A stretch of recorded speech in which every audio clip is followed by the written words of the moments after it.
হেরা যেটা মনে করে হেডি অবশ্যই বিরক্ত। একটা ভাতের হোটেলে কোন ছাত্র পার্সেন্ট নাই, শুধু খালি পরিবহন সেক্টর এলে ছাত্র হাব্বারা। ছাত্র সিনিয়র কলেজ একটা অনার্সে পড়ে মেয়ে একটা আয়া ফাইনাল দিব আমার ছেলে, আমি কইছি বাবা তুই গাড়িতে যা, ছাত্র কইস না, গাড়ি ভাড়া দিই, গাড়ি ভাড়া দিয়া যাবি।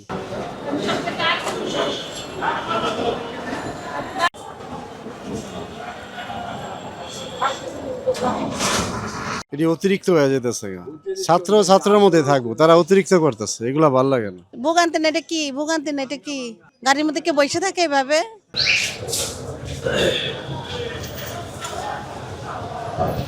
এক্সট্রিম মশার কয়েল প্ল্যান্ট ফাইবার দিয়ে তৈরি, তাই সহজে ভাঙে না, সুগন্ধিযুক্ত ও নিরবিচ্ছিন্নভাবে জ্বলে। ডেঙ্গু, চিকুনগুনিয়া বাহি সহ যে কোনো মশার বিরুদ্ধে দেয় এক্সট্রিম সুরক্ষা।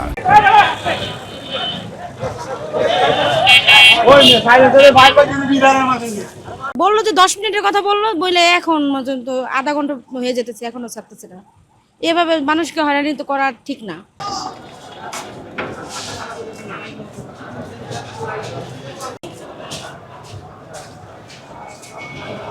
খারাপ অবস্থার ভিতরে দাঁড়া রয়েছি, কোনো দিকে যাইতে পারতেছি না, ঘুরতে পারতেছি না, কোনো কিছুই না।